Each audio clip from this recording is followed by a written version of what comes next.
એક મહત્વપૂર્ણ સમાચાર અમદાવાદથી, જ્યાં દુષ્કર્મ કેસના આરોપી નારાયણ સાંઈએ હવે હાઈકોર્ટમાં એક અરજી ફાઇલ કરી છે। સજા માફીનો નિર્ણય ન આવે ત્યાં સુધી જેલ મુક્ત થવા તેમણે આ અરજી કરી છે।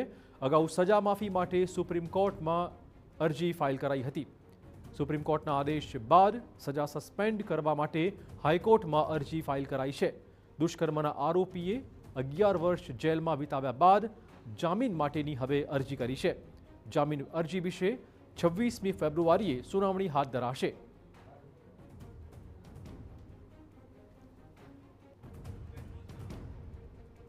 તો 26મી ફેબ્રુઆરીએ આ અરજી પર વધુ સુનાવણી હાથ ધરાશે।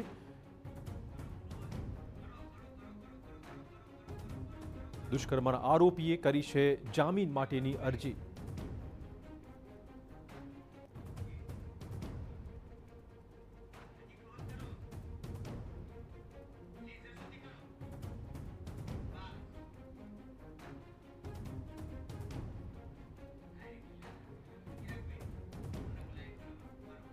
આ મુદ્દે વધુ વાત કરવા જોડાશે અમારા સંવાદદાતા રોનક। રોનક, જામીન અરજીમાં કયા કયા કારણ દર્શાવાયા છે, શું છે વધુ વિગતો?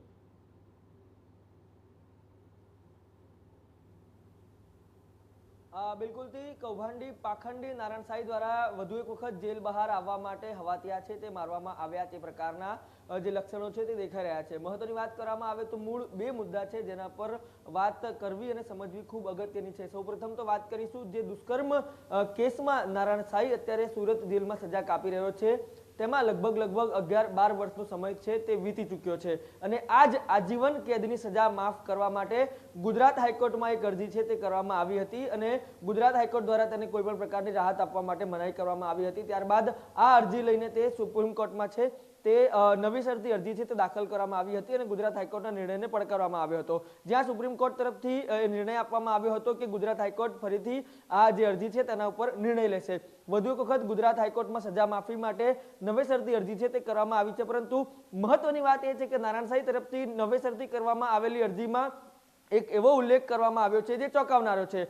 નારાયણ સાંઈ તરફથી એવી દાદ માંગવામાં આવી છે કે જ્યાં સુધી સજા માફીની જે અરજી કરેલી છે તે અપીલ પર સુનાવણી ન થાય, યોગ્ય ચુકાદો ન આવે ત્યાં સુધી તેને જેલ મુક્તિ આપવામાં આવે, એટલે કે જે સજા તેને આપવામાં આવી છે આજીવન કેદની તેને તો માફ કરવાની માંગ કરવામાં આવી જ છે, પરંતુ આ સજા માફીની અરજી ઉપર જ્યાં સુધી નિર્ણય ન આવે ત્યાં સુધી તેને જેલ મુક્ત કરવામાં આવે તે પ્રકારની પણ માંગ છે તેના દ્વારા કરવામાં આવી છે। મહત્વની વાત છે કે અગાઉ પણ નારાયણ સાંઈ દ્વારા અનેકો અરજીઓ છે તે ગુજરાત હાઈકોર્ટમાં કરવામાં આવી હતી, એ ચાહે તેના બીમાર પિતા કે જેઓ પણ દુષ્કર્મ કેસમાં દોષિત છે અને જેલની સજા કાપી રહ્યા હતા, એ વાત સ્વાભાવિક છે અત્યારે તેઓ જામીન પર બહાર છે અને જે અન્ય વાત છે તે માણી રહ્યા છે, પરંતુ મહત્વની વાત એ છે કે અગાઉ પણ આ પ્રકારે તેમણે જામીન માટેની અરજી કરી ચૂક્યા છે। અગાઉ તેમના માતાની તબિયત ખરાબ હતી, તેમને પણ મળવા માટે તેમણે જે જામીન અરજી છે તે મૂકી ચૂકી હતી, પરંતુ સૌથી અગત્યની વાત એ છે કે આ વખતે નવા પ્રકારની રજૂઆત લઈને તેઓ આવ્યા છે અને જામીન મુક્ત થવાની અરજી છે તેઓ ગુજરાત હાઈકોર્ટમાં કરીને દાદ માંગી રહ્યા છે। સુનાવણી હાથ ધરાશે। હવે જેલમાંથી છૂટવા માટે નારાયણ સાંઈ હવાતિયા મારી રહ્યું છે।